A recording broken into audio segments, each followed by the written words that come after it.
Hi, it's nice to meet you because no longer am I just ordinary Jean Zacharski-Mingus. I am Dr. Jean Zacharski-Mingus and it is a pleasure to be with you. So as you can probably tell from my excitement, this is the first video I have filmed since I've had my PhD Viva. The Viva, if you don't know, is basically the examination part of the PhD. I won't go into a ton of detail, but I can do a sort of video on the PhD process if you're interested at a later date. However, I passed. Not only did I pass, but I passed with minor corrections, all of which are grammar and spelling, because it doesn't seem to matter that I've published 3 books, have been in academia for 12 years, I still can't spell. So no shame there if you can't either. But no substantive sort of changes to the actual thesis itself, which is absolutely wild. I don't really know how to process it yet. It's only been about a week and this is something I've been working towards for like a third of my life, so you know, we're still getting there, but I had to address it. I couldn't just jump into this video and not talk about it because so many of you have been following along with me on my PhD journey for the 6 to 7 years I've been doing it now. So that's your update if you didn't catch it on Instagram or Twitter. I'm a doctor. I am rambling, I realise that. But it's also been a little while since I've sat down and just done a chatty bookish video, since the last 2 videos I uploaded on this channel were of course video essays, which were a little bit different, so it's nice to just blather a little bit. If you missed the video essays, then I will link them in the description box down below because I am so wildly proud of those. It has just been such a pleasure to sort of really adapt some of my expertise and research skills into those kind of videos and combine my love of social media and video making and education with all of that. So yeah, I've been really pleased with the response, so thank you for anybody who has commented. But if you are, I don't know if you could hear that, but I think I just heard thunder outside. But why are we here? Why are we here for this video? You may have guessed by the title already that this is a 2-part video. This video is both the video in which I'm going to confess all of my sins. I'm going to show you all of the mythology, fairy tale and folk tale retellings that I have physically sitting on my shelf, of which there are too many, and I mean unread ones, not read ones, so too many unread ones. And I'm also going to announce a little readathon inspired by this TBR. So let's start off with the readathon details for anybody that's interested. Essentially, I plan on hosting a super chill, super relaxed week-long readathon in the month of December, which I've now forgotten the dates for, even though I asked you to vote for it on Instagram. Let me grab my phone. In fact, whilst I look for the dates that everybody voted for, let me explain what the readathon is. So the readathon is all about reading mythology, folklore and fairy tale retelling. So it's basically a week dedicated to reading. Okay, you must have heard that thunder. Okay. It's been bucketing down in Edinburgh all day today, but I wasn't expecting thunder and lightning, so yeah, that's intimidating. So it is a readathon all about reading myth and fairy tale and folktale retellings. The kind I'll be showing in this video, but of which there are many more. And it's basically just inspired by my desire to kick some of the books off of my TBR that have been sitting there for a while. The fact that I've not been reading as many myth and fairy tale retellings because I've been so focused on my PhD, and that's not even taking into account the fact that I've just been reading less. And also just my desire to chat more again with you all about these kind of books, about fairy tale and myth retellings, because it's something I really enjoyed doing recently in my reading vlog where I read some myth retellings I hadn't read yet, and I want to do more of that, so I figured let's do it together for a readathon. And yeah, there's loads going on in December for different people, but personally I don't have a ton of plans for that month, and I thought it might be a nice way to unwind at the end of the year. I actually have a deadline on the 5th of December, so this falls shortly after that, and I can't get this post to load, so the dates are on the screen. You will know what they are. They're around mid-December, and it lasts for a week, and I will be hosting at least 1, if not 2 sessions of reading sprints live streams here on my YouTube channel during that week, and I'll also be hosting some reading sprint live streams over on Instagram. But otherwise it's super chill. I don't want this to be a stressful readathon. There's one main theme, and that is the only theme you really need to care about. And beyond anything else, I just think it'd be a nice opportunity to talk about some of our favourite myth and fairy tale retellings, to read some new ones, to get some of our TBRs, to share recommendations, and chat more about how myths and fairy tales are adapted and retold, because I think that's really fascinating in itself. However, I know people like a challenge, so I did make a bingo board of challenges which you can participate in if that's the way you like to do your readathons. If you would like to tick off all of these challenges during the readathon week, because that will spur you to read more, or it's something you'd enjoy doing, you like getting that kind of sense of completion, then please do. And they're very much overlappable prompts. I specifically chose them so they would be overlappable and you wouldn't have to read 9 books, for example. But you don't have to. Please don't feel like you have to. This was just something I created for fun if people wanted it. The intent of the readathon is, like I said, to read what is already a niche subgenre, but quite an expansive one at that. So I will quickly run through the prompts just for clarification's sake, and then I will show you every single one of the myth, fairy tale and folktale retellings currently sitting physically on my bookcases that I have not read. Now, I will not be reading all of these in that week. I physically could not, even if I read 24/7 every single day, but I will be reading some of them. So I would love to know which ones you would encourage me to pick up during the readathon, which ones you've loved and enjoyed in the past, and also perhaps what you might be reading during that week if you're going to join me. Like I said, it's going to be super chill, no stress, and to coincide with that, in fact, there is not a separate Twitter or Instagram account with loads of extra content. I'll be hosting the reading sprints on my YouTube channel and my Instagram account, and the way to sort of clarify that you're posting about the readathon rather than atting an account on Twitter or Instagram is just to use the hashtag, which is simply Legendathon. I double checked and it doesn't seem to have a hashtag on Twitter, so hopefully that will prevent any confusion. So the bingo board challenges. First up is to read a novel. Pretty self-explanatory, I would say. Then we have a tale from another country. So the intention here is that you read a myth or fairy tale retelling about a myth, folktale, fairy tale or legend from a culture other than your own. For me, that would mean reading something outside of the Celtic, Scottish or British mythology subsets, but whatever that means for you. We then have a new to you author. Again, pretty self-explanatory. It's always nice to find new authors that we end up loving and try new things. Similarly, a format / genre you don't typically read, so it doesn't have to be a genre or format that you hate or that you've never read, just one you don't typically read. So say you don't often read a graphic novel, you don't often read poetry, you don't often read young adult, you don't often read science fiction. Pick one of those up. We then have a tale that is retold less. Now, this is up to interpretation, but perhaps a folk tale or myth that you've never come across before a retelling of, or one that when you Google you don't find a lot of examples of. So for me, like, I wouldn't necessarily read a retelling of the Trojan War because that feels like one of the most retold myths of all time. But there are plenty of myths and legends out there that I'm constantly coming across retellings of that I've never seen a retelling of before. So it might be worth like looking for some interesting lists online or asking for recommendations if you're unsure. Then we have an LGBTQ plus retelling in there because I can't help it. I'm all about the LGBTQ plus propaganda, so it's in there. A recommendation from someone else. Again, this could be a recommendation from a friend, a family member, a person on the internet, from myself, one of the other participants in the readathon. It doesn't matter, just something that another person has recommended. Then we have the prompt to read from more than one mythology. So this probably requires reading more than one book, unless perhaps it's an anthology of short story retellings. But the idea there would be that you would read a retelling of a myth, say for example from Scandinavian culture or from Norse mythology or Greek mythology, and then you might read a retelling of a Dominican Republic fairy tale or a Chilean fairy tale, for example. So you would be covering more than one mythology. And then last but certainly not least is the choose your own prompt.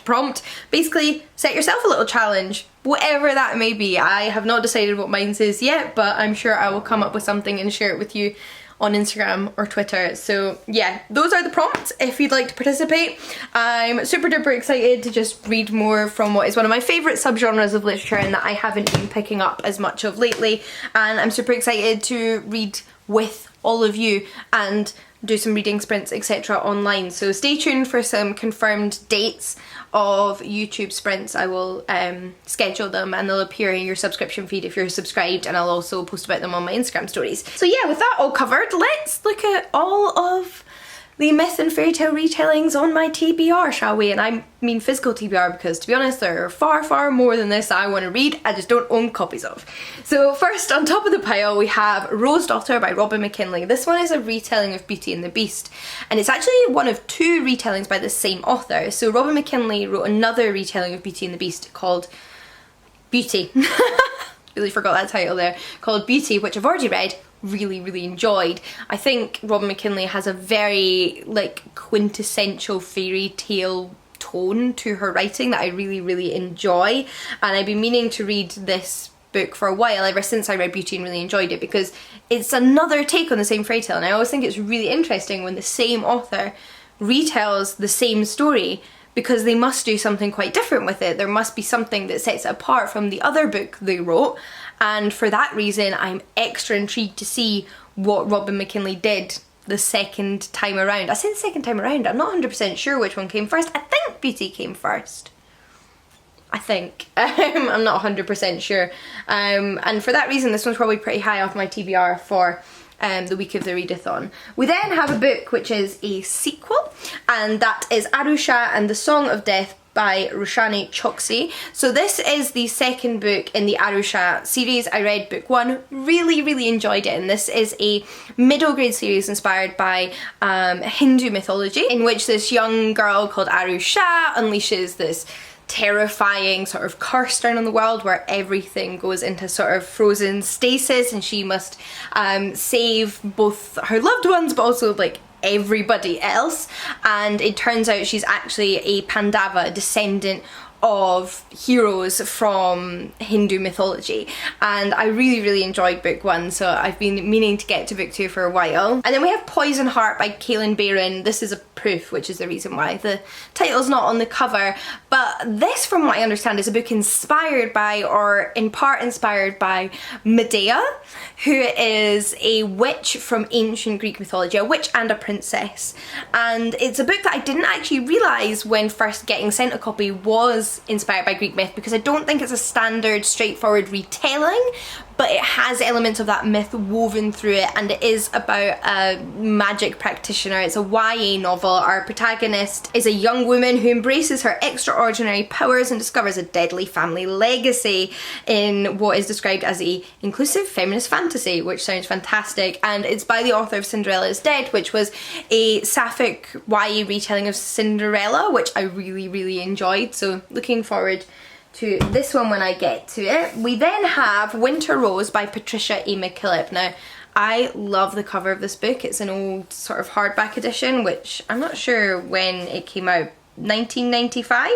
Yeah, so this is from 1995, and I just love it. Like, this is such a beautiful little book, but I haven't gotten around to reading it yet, as you can tell. And this is a fantasy novel retelling of the Tam Lin folktale, which survives in a ballad originating from the Scottish borders. So this one is inspired by some Scottish folklore, which is fun. Then we have one that I'm sure you'll guess from the title, and that is The Testament of Mary by Colm Tóibín, which is a retelling of the story of Mary, mother of Jesus. So a biblical retelling, which is not something I've read much of at all, if any.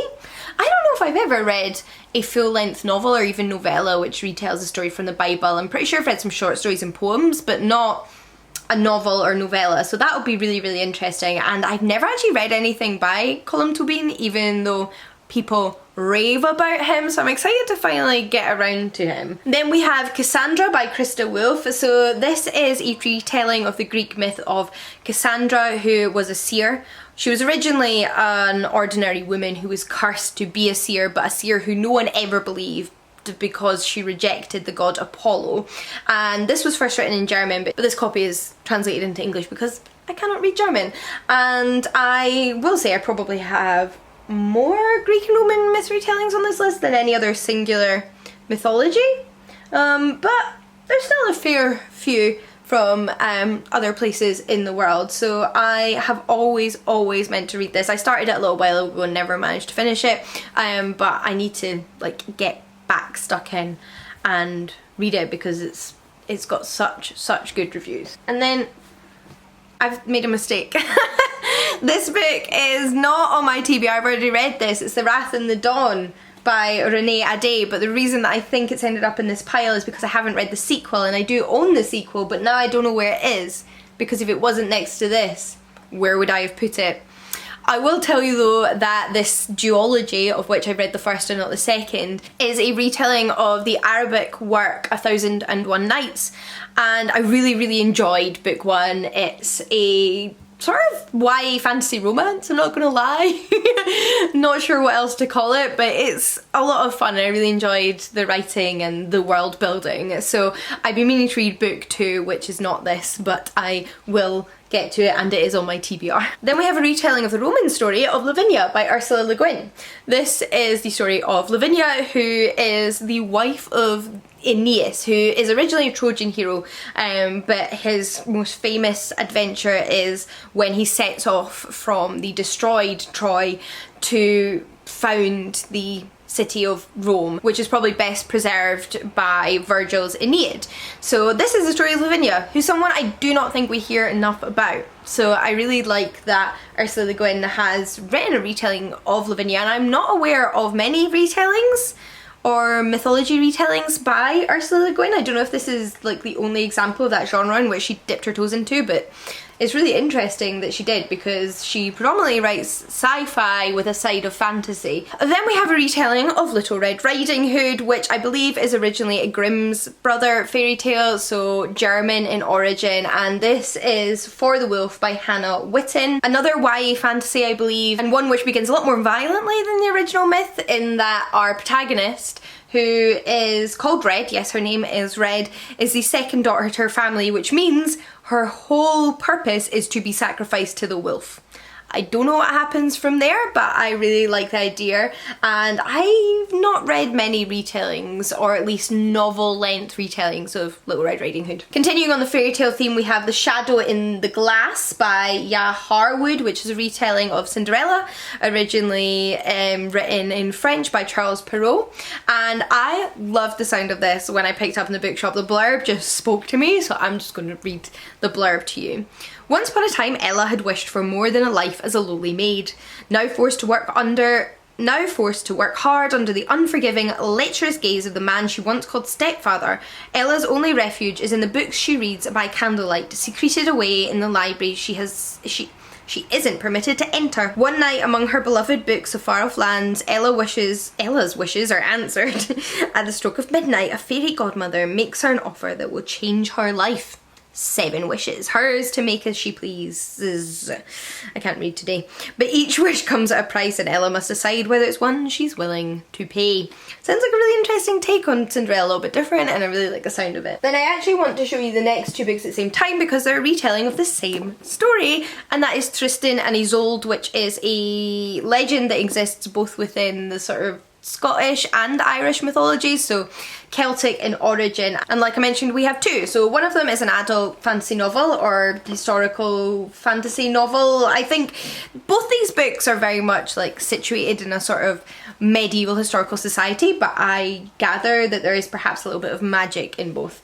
And this one is Isolde, Queen of the Western Isles by Rosalind Miles, and this is an author who I've really wanted to read for a while because her work has often been compared to Juliet Marillier, which, as you all know, is one of my favourite authors, particularly of historical fantasy. So if someone is compared to Marillier, then I get good vibes and it makes me want to read them. But then on top of that, I also have Sweet Black Waves by Christina Perez, which is a YA retelling, which I believe actually follows Isolde's maid. So it's not primarily about Isolde as this one is, but about a secondary character in the legend itself, which I really like the sound of. So yeah, we have 2 books inspired by the legend of Tristan and Isolde. Returning to the world of Greek mythology, as always, we have a few more retellings. We have Alcestis by Catherine Buettner, which is a retelling of Alcestis. Alcestis is probably best known from Greek mythology for sacrificing herself on behalf of her husband in order to save his life and then being rewarded because she sacrificed herself. But from what I gather, this specific book actually has LGBTQ plus representation. I don't know what form it comes in, but that is what I've seen from reviews online and from its categorization on Goodreads,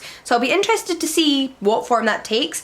And I love retellings of Greek myth which focus on women's voices, especially ones that I don't see often. I have never come across in my book shopping another retelling of Alcestis' story, so super excited for this.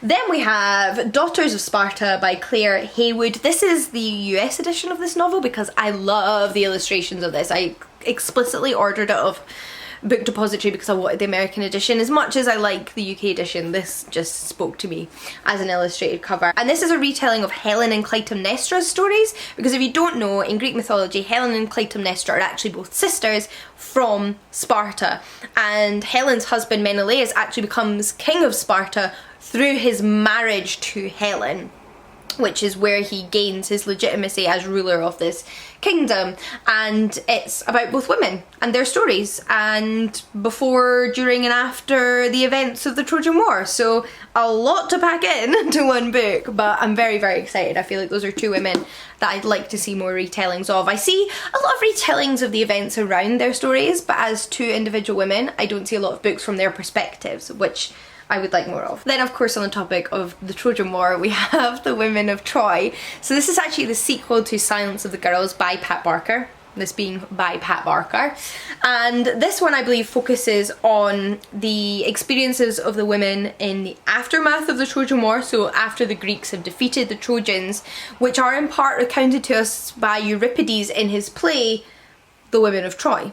So I believe there's going to be a lot of parallels there. I imagine we will hear from the Queen of Troy, her daughter-in-law, her children, including Cassandra and Andromache and Hecuba, etc, etc.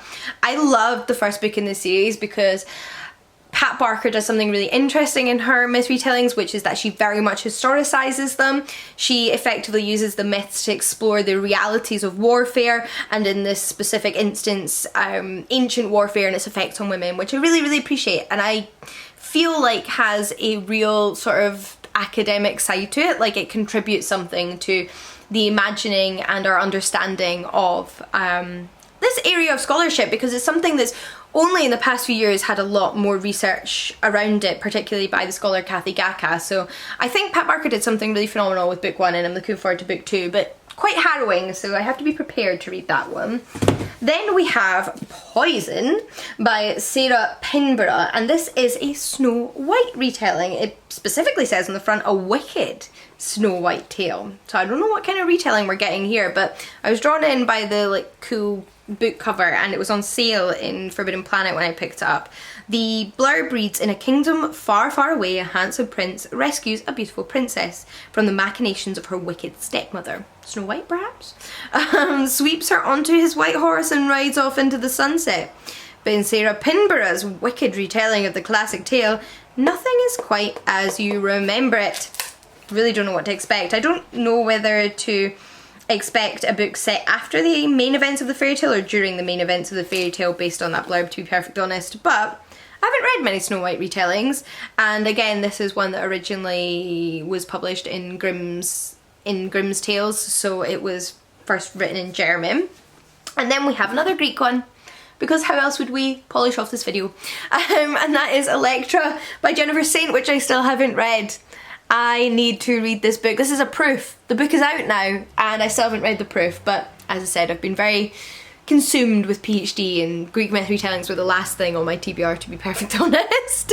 So this is the story of Elektra, the daughter of Clytemnestra, and from what I understand, this also has a perspective of Clytemnestra in it. So I get my wish. Granted, we're going to get both Elektra and Clytemnestra's perspective on the events of their stories, which are going to be very, very much in contrast, at least based on the original myths. Like, they do not see eye to eye, so looking forward to seeing that unfold in this retelling. Really like what Jennifer Saint's been doing with the myths of late. So those are all the physical books on my TBR which constitute myth, fairy tale and folk tale retellings.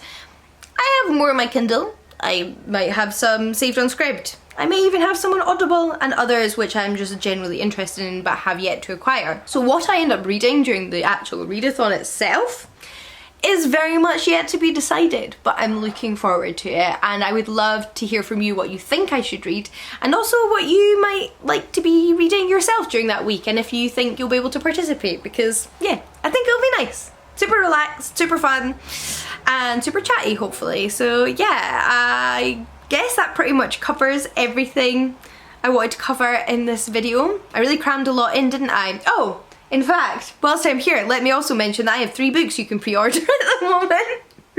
Oh my goodness, I feel like I'm really inundating you with information.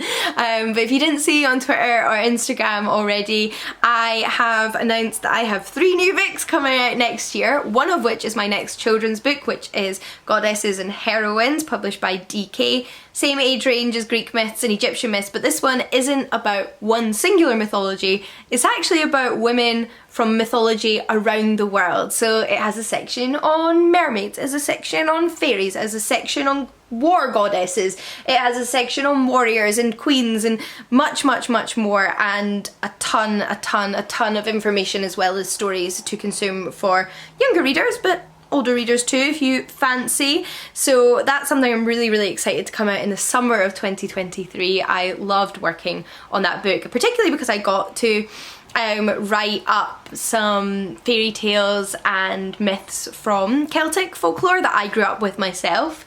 And then in May, so actually before Goddesses and Heroines comes out, I have 2 little books coming out, 2 little volumes in the McMillan Collector's Library series from Pan McMillan, and these are books I actually edited and wrote commentary for as well as compiled, which bring together retellings of Greek mythology from 17th, 18th and 19th century authors. So they're like fun ways to introduce yourself to myths, as they sort of give you a good overview of both the stories of the gods and goddesses in one volume and the stories of the heroes and heroines in another volume, but they also give you an insight into a period of retellings in Greek myth, because Greek myths never went out of fashion. They're not just being retold now, they've always been retold, and they were being retold quite regularly during like the Edwardian, Victorian and Georgian periods.